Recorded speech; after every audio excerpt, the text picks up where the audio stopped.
Shalom, bon matin tout le monde, bon réveil. Que le Seigneur ce matin vous bénisse, qu'il vous garde, qu'il vous protège pendant que vous allez vaquer à vos occupations. Et si c'est votre anniversaire ce matin, nous voulons vous souhaiter joyeux anniversaire. Soyez contents, soyez heureux, soyez conscients.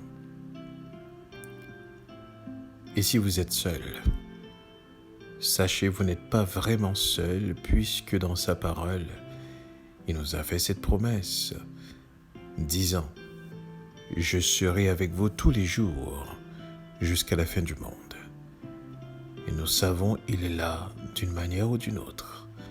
Il est toujours présent, même lorsque nous l'ignorons. Il est quand même là.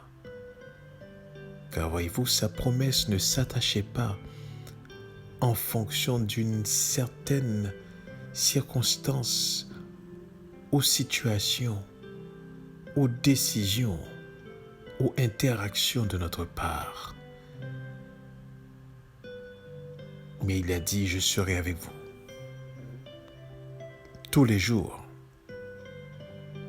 jusqu'à la fin du monde.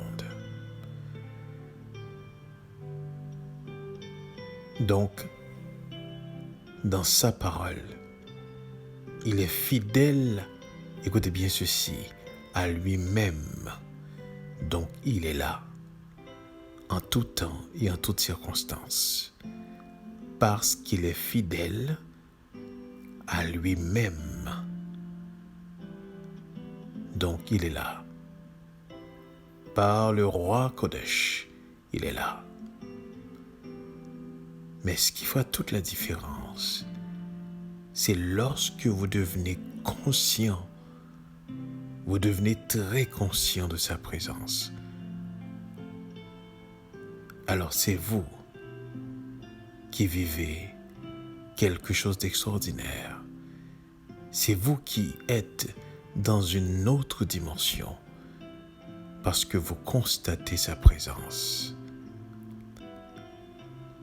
Ce matin, j'aimerais voir un texte avec vous dans le livre des psaumes, un psaume de David, le psaume 29. Nous allons constater quelque chose d'extraordinaire, car souvent nous répétons les psaumes, nous ne prenons pas le temps de les méditer, de les comprendre. Nous allons regarder le psaume 29 et je lis pour vous. Psaume de David, fils de Dieu. Rendez à l'Éternel gloire et honneur. Rendez à l'Éternel gloire pour son nom. Prosternez-vous devant l'Éternel avec des ornements sacrés. La voix de l'Éternel retentit sur les eaux. Le Dieu de gloire fait gronder le tonnerre. L'Éternel est sur les grandes eaux. La voix de l'Éternel est puissante. La voix de l'Éternel est majestueuse. La voix de l'Éternel brise les cèdres. L'Éternel brise les cèdres du Liban. Il les fait bondir comme des veaux, et le Liban et le ciron comme de jeunes buffles. La voix de l'Éternel fait jaillir des flammes de feu. La voix de l'Éternel fait trembler le désert. L'Éternel fait trembler le désert de Kadesh. La voix de l'Éternel fait enfanter les biches. Elle dépouille les forêts. Dans son palais, tous crient gloire. L'Éternel était sur son trône lors du déluge. L'Éternel sur son trône règne éternellement. L'Éternel donne la force à son peuple. L'Éternel bénit son peuple et le rend heureux. Laissez-moi relire encore ce psaume. Fils de Dieu, rendez à l'Éternel gloire et honneur. Rendez à l'Éternel gloire pour son nom. Prosternez-vous devant l'Éternel avec des ornements sacrés. La voix de l'Éternel retentit sur les eaux. Le Dieu de gloire fait gronder le tonnerre. L'Éternel est sur les grandes eaux. La voix de l'Éternel est puissante. La voix de l'Éternel est majestueuse. La voix de l'Éternel brise les cèdres. L'Éternel brise les cèdres du Liban. Il les fait bondir comme des veaux, et le Liban et le Sirion comme de jeunes buffles. La voix de l'Éternel fait jaillir des flammes de feu. La voix de l'Éternel fait trembler le désert. L'Éternel fait trembler le désert de Kadès. La voix de l'Éternel fait enfanter les biches. Elle dépouille les forêts. Dans son palais, tous crient gloire. L'Éternel était sur son trône lors du déluge. L'Éternel sur son trône règne éternellement. L'Éternel donne la force à son peuple. L'Éternel bénit son peuple et le rend heureux. Amen, amen, amen. Voici un psaume de David.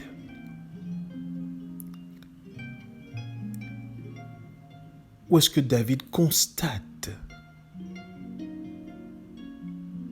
qui est Elohim, l'Éternel.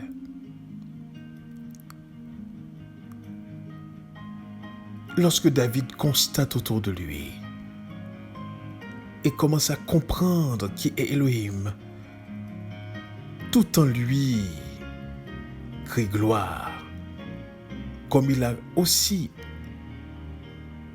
constaté et exprimé dans le psaume 103, lorsqu'il dit « Mon âme bénit l'Éternel, que tout ce qui est en moi bénisse son Saint-Nom. »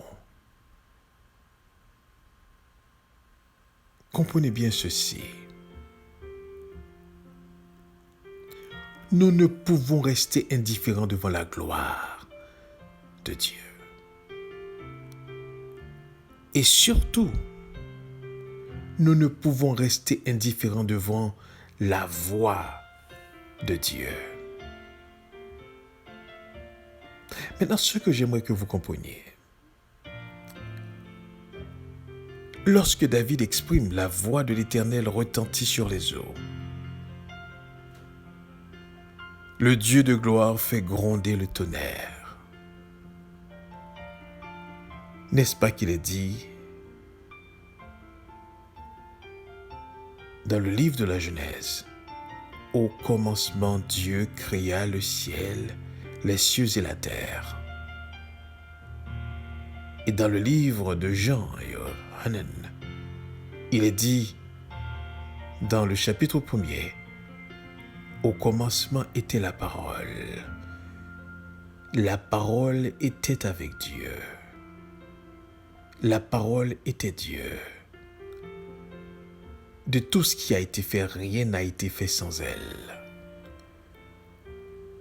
Donc comprenez bien, tout est le résultat de la parole.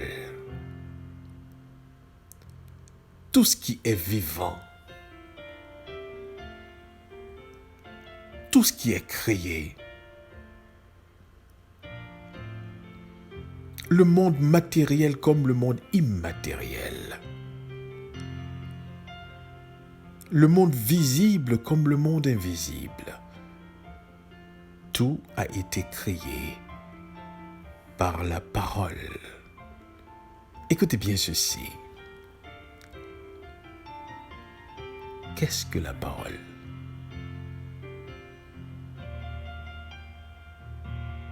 Et ça, c'est là que vous allez saisir l'importance de la parole d'Élohim.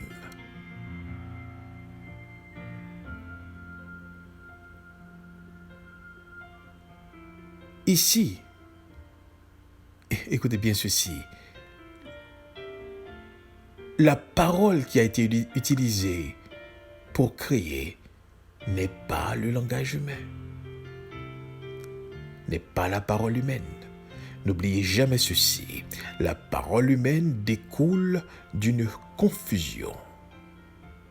La parole humaine découle d'une incompréhension. La parole humaine découle d'une peuplade de langues. Ce n'est pas la parole créatrice. Et c'est l'une des raisons pour lesquelles quand je lis ce psaume, il y a beaucoup de révélations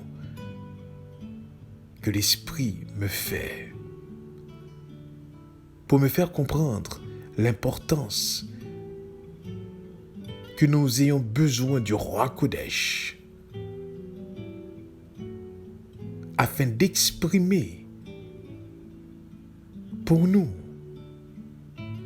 devant le Créateur, les choses que nous exprimons dans le langage humain. N'oubliez pas que la langue que nous parlons, les langues que nous parlons, découlent de Babel. Et quel genre de langue que c'est? Langue de confusion, langue incomplète, langue artificielle.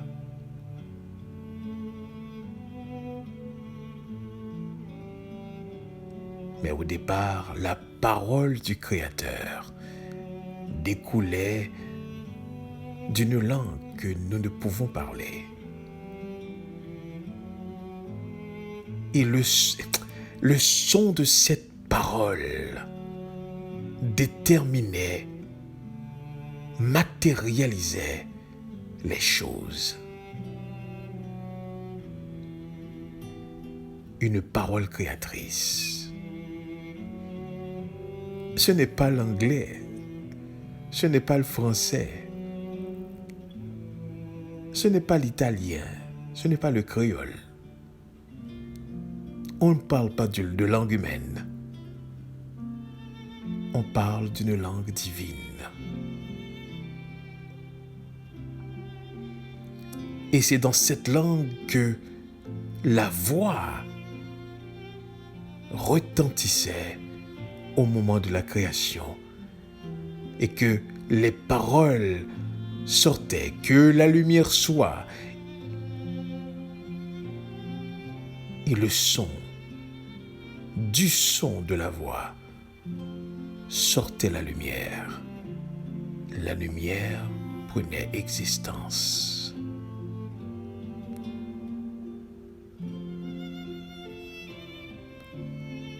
C'est dans cette optique et cette inspiration que le psalmiste dit que la voix de l'Éternel retentit sur les eaux. Le Dieu de gloire fait gronder le tonnerre. L'Éternel est sur les grandes eaux. Que la voix de l'Éternel est puissante.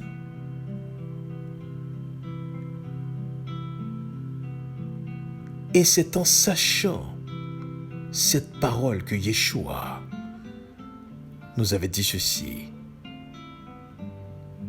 qu'un iota ne soit pas retiré de la parole.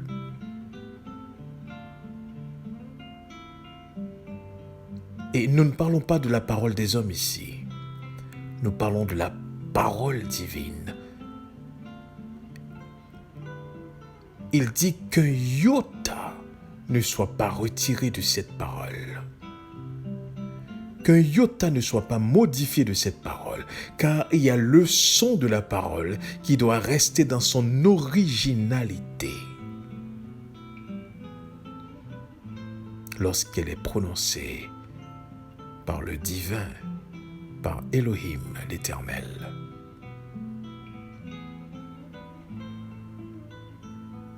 Car cette parole a un effet escompté. Oh, quand est-ce que nous allons comprendre qui est Elohim, qui est l'Éternel? Et quand je dis quand est-ce que nous allons comprendre, ce n'est qu'un commencement de compréhension, car nous ne pouvons et nous ne pourrons saisir totalement qui Dieu est. Comment le fini pourrait-il comprendre le fini? Comment l'esprit fini pourrait-il comprendre l'esprit éternel? Impossible. Voilà pourquoi aussi il déclare: mes pensées ne sont pas vos pensées, mes voix ne sont pas vos voix. Nous ne pouvons saisir l'infini, l'éternel. Mais nous sommes appelés à chercher, à découvrir qui il est. Comprenez bien ceci. La voix de l'Éternel fait jaillir des flammes de feu. La voix de l'Éternel fait trembler le désert. L'Éternel fait trembler le désert de Kadès. Et écoutez bien ceci. La parole de l'Éternel, le son qui sort de sa bouche, n'est pas inefficace, n'est pas comme nous. Les paroles qui sortent de sa bouche ont des effets extraordinaires.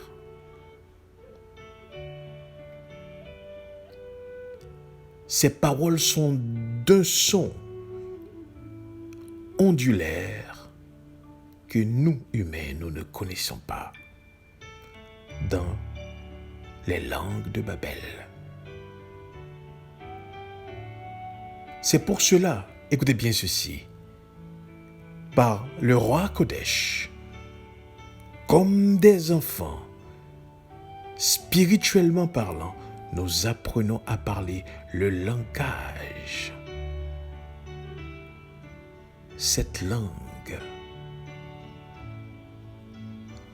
créatrice. Et comment nous l'apprenons? Disait Yeshua, en esprit et en vérité.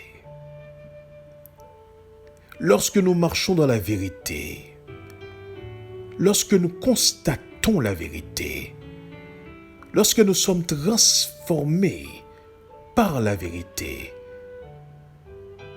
ce n'est pas seulement notre perception qui change, ce n'est pas seulement nos pensées qui changent, ce n'est pas nos visions qui changent seulement, mais le langage aussi change. Tranquillement, nous apprenons le langage de la vérité. Et nos paroles commencent à prendre une autre dimension.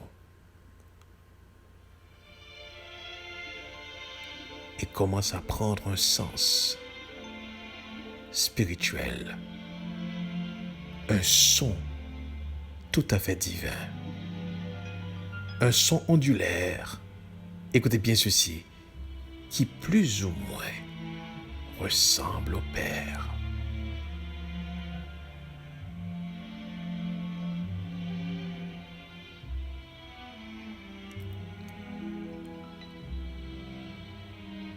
La voix de l'Éternel fait enfanter les biches. Elle dépouille les forêts.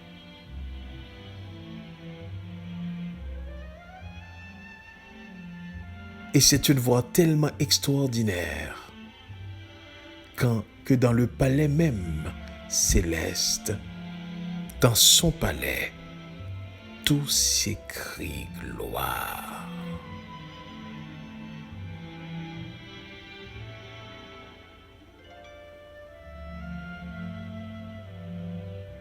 Voilà le Dieu de gloire que nous apprenons à connaître.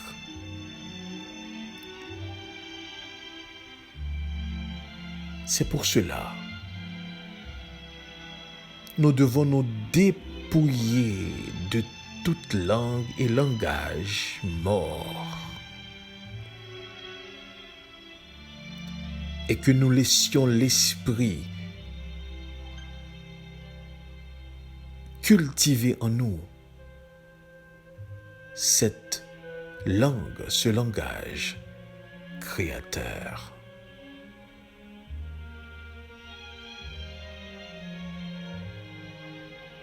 Et que nous puissions parler en vérité. Écoutez bien ceci, que le son de nos paroles soit des sons de vérité. Et c'est ainsi qu'à travers nos voix, le roi Kodesh, l'Esprit de vérité, parlera.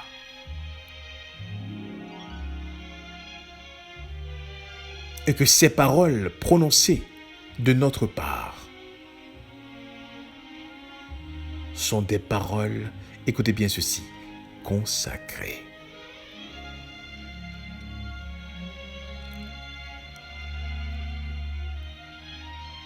Et pour ceux qui font de la musique,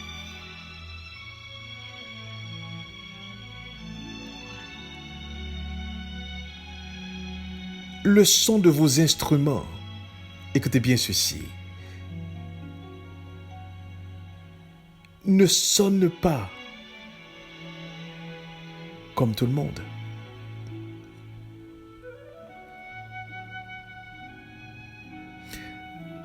Pourquoi? Car les gens qui font des notes, qui jouent, écoutez bien ceci, et ceux-là qui sont consacrés et qui jouent, le son ondulaire venant de l'instrument,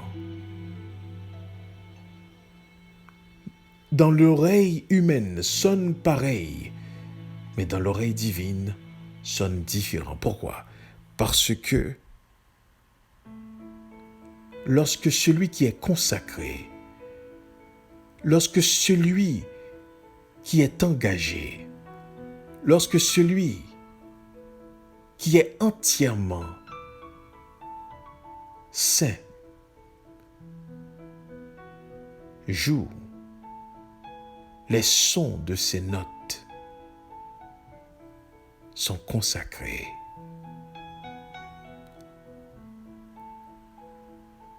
Et l'instrument qu'il touche, qu'il joue, est sacré. Et le bienfait, le bien-être en tiré est divin.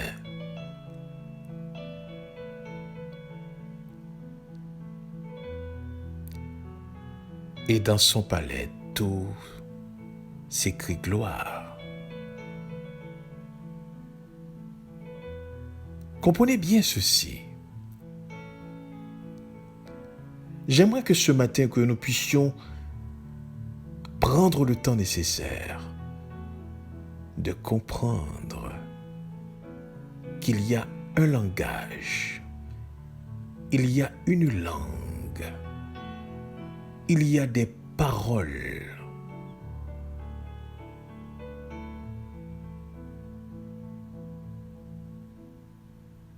Quand elle émane de nous, quand nous avons ce langage,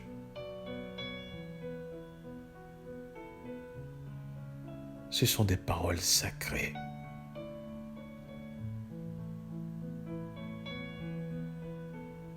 Des paroles mises à part, qui n'émanent pas du langage de tous les jours, des langues de Babel. Parce que ce sont des paroles qui émanent des êtres qui sont consacrés, transformés.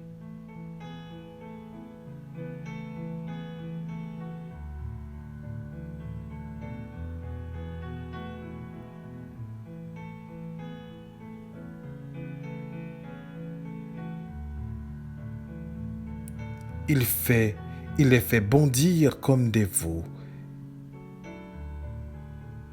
Et le Liban et le Sirion comme de jeunes buffles. C'est la voix de l'Éternel qui brise les cèdres. Il parle, n'est-ce pas? La chose arrive. Il commande et la chose arrive. Il ordonne et la chose arrive.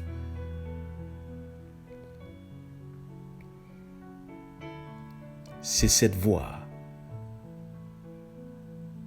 qui a tout créé.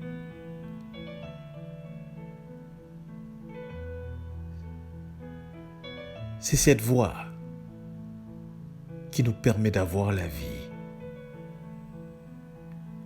Malgré la corruption de ce monde, de cette création dans laquelle on se trouve, mais c'est cette voix qui a tout créé.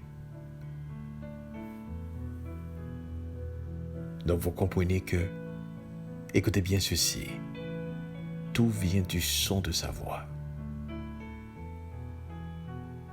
Tout vient du son de sa voix.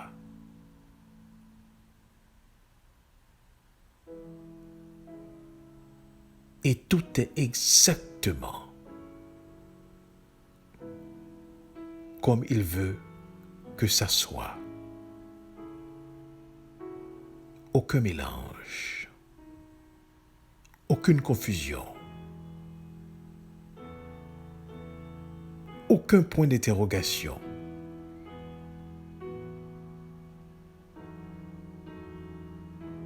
Rien n'est confus dans sa création. Parce que sa voix est juste et sainte. Amen.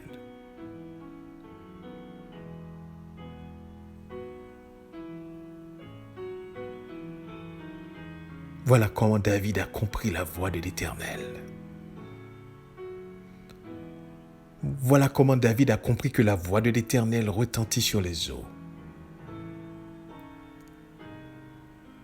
Le Dieu de gloire fait gronder le tonnerre.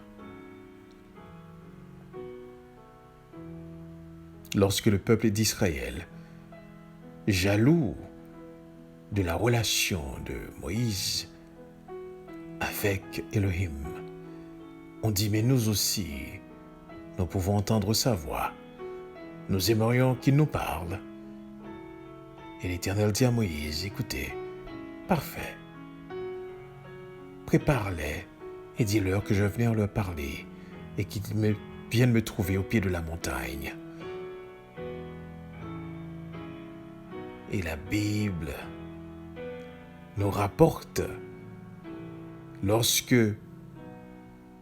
l'Éternel commençait à manifester sa voix, ce que les Hébreux, Israël écoutaient, c'était des tonnerres, des éclairs et une grande frayeur les saisissait.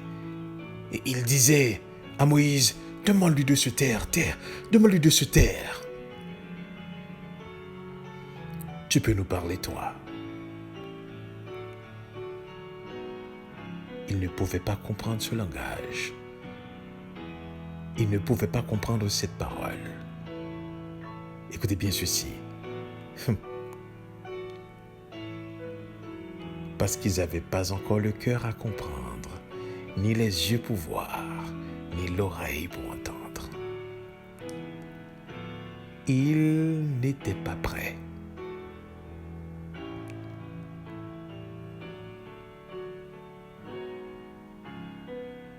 Et nous, dans nos prières, nous avons l'habitude de dire, Seigneur, parle, nous voulons entendre ta voix. Mais sommes-nous vraiment prêts à entendre cette voix?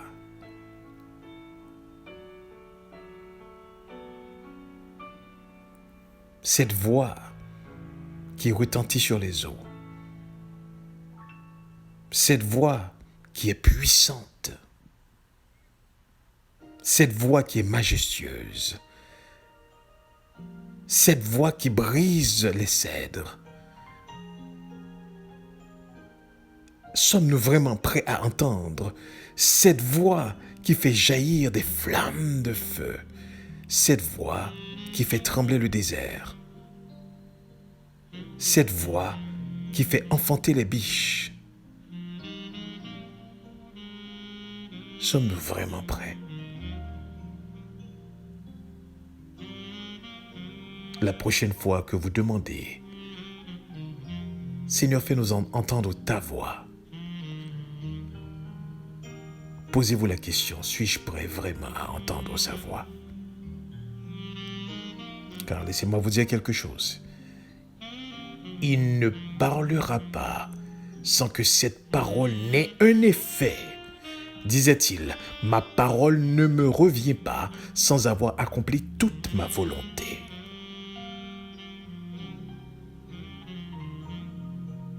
Il y a des prières que nous faisons, c'est dans la miséricorde de Dieu qu'il ne nous répond pas. Parce que nous ne savons même pas ce que nous demandons. Heureusement,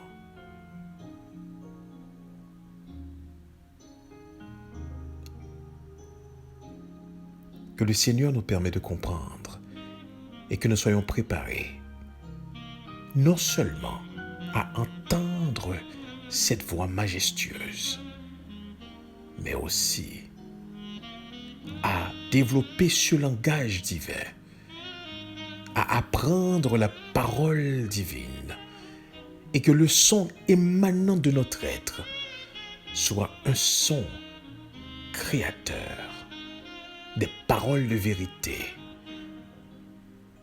des paroles qui transforment.